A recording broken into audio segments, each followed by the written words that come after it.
ನಮಸ್ಕಾರ, ಶುಭ ಸಂಜೆ. ಸಂಕಲ್ಪ ಸಿದ್ಧಿ ವಿಶೇಷ ಕಾರ್ಯಕ್ರಮಕ್ಕೆ ತಮ್ಮೆಲ್ಲರಿಗೂ ಆತ್ಮೀಯ ಪ್ರೀತಿಯ ಸ್ವಾಗತ ಹೇಳ್ತಾ ಇರೋದು ನಾನು ಅನುಷಾ. ಮೊದಲನೇ ಬಾರಿ ಚಾನಲ್ ವೀಕ್ಷಿಸ್ತಾ ಇರೋದು ಅಂತಂದರೆ ಈಗಲೇ ಸಬ್ಸ್ಕ್ರೈಬ್ ಮಾಡಿ, ನಮ್ಮ ವೀಡಿಯೋಸ್ನ ಲೈಕ್ ಮಾಡಿ.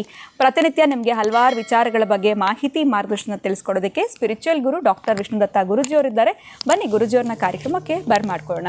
ನಮಸ್ತೆ ಗುರುಗಳೇ, ಕಾರ್ಯಕ್ರಮಕ್ಕೆ ಭಕ್ತಿಯ ಸ್ವಾಗತ. ಆರೋಗ್ಯವೇ ಭಾಗ್ಯ ಅನ್ನೋ ಒಂದು ಮಾತಿದೆ. ಜೀವನದಲ್ಲಿ ಮನುಷ್ಯನಿಗೆ ಆರೋಗ್ಯ ಒಂದು ಚೆನ್ನಾಗಿದ್ರೆ ಸಾಕು, ಏನು ಬೇಕಾದರೂ ಸಾಧಿಸ್ಬೋದು ಅಂತ. ಆದರೆ ಇತ್ತೀಚಿನ ದಿನಗಳಲ್ಲಿ ಒತ್ತಡದ ಜೀವನ ಶೈಲಿ ಬದಲಾಗ್ತಾ ಇರೋದ್ರಿಂದ ಸಾಕಷ್ಟು ರೀತಿ ಆರೋಗ್ಯದ ಸಮಸ್ಯೆಗಳು ಪ್ರತಿಯೊಂದು ಕುಟುಂಬದಲ್ಲೂ ಮನೆಯಲ್ಲೂ ಕೂಡ ನಾವು ನೋಡ್ತಾ ಇದ್ದೀವಿ. ಈ ಆರೋಗ್ಯ ಹದಗೆಡ್ತಾ ಇದ್ದಾಗ ದೇವರ ಮೊರೆ ಹೋಗ್ತೀವಿ, ಹೋಮ ಹವನಗಳು ಮಾಡ್ತೀವಿ. ಇದರಲ್ಲಿ ನಾನು ಕೇಳ್ಪಟ್ಟಿದ್ದು ಈ ಮೃತ್ಯುಂಜಯ ಜಪ ಮಾಡಿದ್ರೆ ಆರೋಗ್ಯದಲ್ಲಿ ಅಭಿವೃದ್ಧಿಯನ್ನು ಕಾಣ್ತಾರೆ ಅಂತ. ಇದು ನಿಜವಾಗ್ಲೂ ಹೌದಾ? ಈ ಮೃತ್ಯುಂಜಯ ಜಪ ಅಂತ ನಾವು ದೇವಸ್ಥಾನದಲ್ಲಿ ಮಾಡಬೇಕಾ, ಮನೆಯಲ್ಲೇ ಮಾಡಿಸ್ಬೇಕಾಗತ್ತಾ? ಇದರ ಒಂದು ಮಹತ್ವ ಏನು, ಇದ್ರ ಬಗ್ಗೆ ತಿಳಿಸ್ಕೊಡಿ. ಓಂ ವಿಶ್ವಸ್ಮೈ ನಮಃ. ಪ್ರೀತಿಯ ಬಂಧುಗಳೇ, ಕೆಲವೆಲ್ಲ ಕೂಡ ಸಾಕ್ಷೀಕರಿಸಿರ್ತಕ್ಕಂಥದ್ದು, ಸಾಕ್ಷೀಭೂತವಾಗಿರ್ತಕ್ಕಂಥದ್ದು, ಅಂದರೆ ಸಂಶೋಧನೆಯಿಂದ ಹೊರಬಿದ್ದಿರ್ತಕ್ಕಂಥದ್ದು. ಈಗ ನೀವು ಏನು ಕೇಳ್ತಾ ಇದ್ದೀರೋ ಅವೆಲ್ಲವೂ ಕೂಡ ಅಷ್ಟೇ. ಓಂ ನಮಸ್ತೆ ಅಸ್ತು ಭಗವನ್ ವಿಶ್ವೇಶ್ವರಾಯ ಮಹಾದೇವಾಯ ತ್ರಯಂಬಕಾಯ ತ್ರಿಪುರಾಂತಕಾಯ ತ್ರಿಕಾಗ್ನಿಕಾಲಾಯ ಕಾಲಾಗ್ನಿರುದ್ರಾಯ ನೀಲಕಂಠಾಯ ಮೃತ್ಯುಂಜಯಾಯ ಸರ್ವೇಶ್ವರಾಯ ಸದಾಶಿವಾಯ ಶ್ರೀಮನ್ಮಹಾದೇವಾಯ ನಮಃ.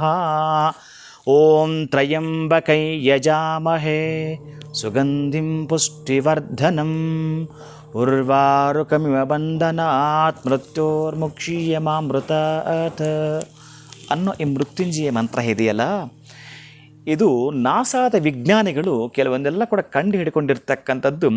ಈಗ ವಿಠಲ ವಿಠಲ ವಿಠಲ ವಿಠಲ, ಪಾಂಡುರಂಗ ವಿಠಲ ಪಾಂಡುರಂಗ ವಿಠಲ ಪಾಂಡುರಂಗ ವಿಠಲ, ಆ ಠ ಅನ್ನೋ ಲೆಟ್ರ್ ಇದೆಯಲ್ಲ, ಅದನ್ನು ನಾವು ಮಹಾಪ್ರಾಣ ಅದರ ಒತ್ತಿ ಹೇಳ್ತಿದ್ದಾಗ ಎಷ್ಟು ಅಂತಂದರೆ 77ರಿಂದ 78 ನರಗಳ ಕೆಲಸ ಮಾಡ್ತಾವಂತಲ್ಲಿ.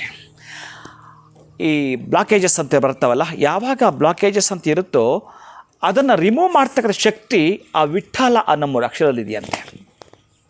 ಅದಕ್ಕೆ ಡಾಕ್ಟ್ರು ಸಜೆಸ್ಟ್ ಮಾಡ್ತಾರೆ, ಹರಳಿ ಮರದ ಕೆಳಗಡೆ ಕುಳಿತುಕೊಂಡು, ಈಗ ನಾವೇನು ಕಟ್ಟೆ ಹತ್ರ ಕೂತಿದ್ದೀವಿ ಹಾಗೆ ಹರಳಿ ಮರದ ಕಟ್ಟೆ ಹತ್ರ ಕೂತ್ಕೊಳ್ತಾ ವಿಠಲ ಅನ್ನೋ ಮಂತ್ರವನ್ನು ಹೇಳ್ತೀಯ ಅಂತಂದರೆ ನಿನಗೆ ಹಾರ್ಟ್ ಅಟ್ಯಾಕ್ ಬರೋಂಥ ಸೂಚನೆಗಳಿದ್ದರೂ ಕೂಡ ಯಾವುದೇ ಕಾರಣಕ್ಕೆ ಅವನಿಗೆ ಹಾರ್ಟ್ ಅಟ್ಯಾಕ್ ಬರಲ್ಲ ಅಂತ ಹೇಳ್ತಾರೆ. ಅಲ್ಲ, ವಿಠಲ ಅನ್ನೋ ಮಂತ್ರಕ್ಕೂ ಆ ಹರಳಿ ಮರಕ್ಕೆ ಏನು ಸಂಬಂಧ ಅಂತಂದರೆ, ಇಲ್ಲಿ ನಮ್ಮಲ್ಲಿ ಏನಂತಂದರೆ ಅದಕ್ಕೆ ಮಾರ್ನಿಂಗ್ ಬೆಳಗಿನ ಜಾವ ತುಂಬ ಹೆಚ್ಚಿಗಿರ್ತಕ್ಕಂಥ ಆಕ್ಸಿಜನ್ ಉತ್ಪತ್ತಿ ಆಗುತ್ತೆ. ಅದೇ ಆ ಅರಳಿ ಮರದಲ್ಲಿ ಬರ್ತಾ ಎಲ್ಲ ಕಡೆ ಕಡಿಮೆ ಆಗ್ತಾ ಬರುತ್ತೆ. ಆದರೆ ಅರಳಿ ಮರದಲ್ಲಿ ಮತ್ತು ಜಾಸ್ತಿ ಆಗ್ತಾನೇ ಇರುತ್ತೆ. ಆ ಒಂದು ಅರಳಿ ಮರದ ಸುತ್ತ ಆ ಆಕ್ಸಿಜನ್ ಗಾಳಿ ಜಾಸ್ತಿ ಇರತಕ್ಕಂಥದ್ದು ಉಸಿರಾಟಕ್ಕೆ ಈಸಿ ಆಗ್ತಕ್ಕಂಥದ್ದಾಗತ್ತೆ.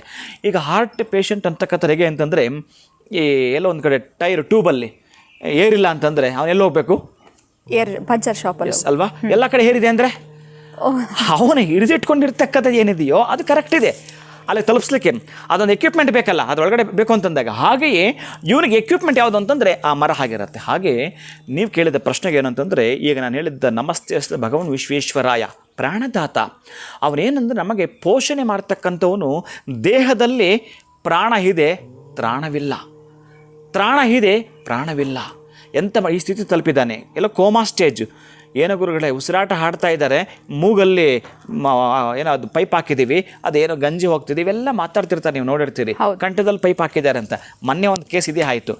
ಈ ರೀತಿಯಾಗಿ 8 ಜನ ಬ್ರಾಹ್ಮಣರನ್ನು ಕೂರಿಸಿ ನಾನು ಜಪವನ್ನು ಮಾಡಿಸ್ತಾ ಇದ್ದಾನೆ, ಪಾರಾಯಣವನ್ನು ಮಾಡ್ತಾ ಇದ್ದಾರೆ, ಮೃತ್ಯುಂಜಯ ಜಪವನ್ನು ಮಾಡ್ತಿದ್ದಾರೆ. ಯಾವಾಗ ಅವರ ಹೆಸರಲ್ಲಿ ಮಾಡ್ತಿರ್ತಾರೋ 100ಕ್ಕೂ 100 ಇದು ಆಧ್ಯಾತ್ಮ ಮಾತ್ರವಲ್ಲ, ವಿಜ್ಞಾನವೂ ಕೂಡ.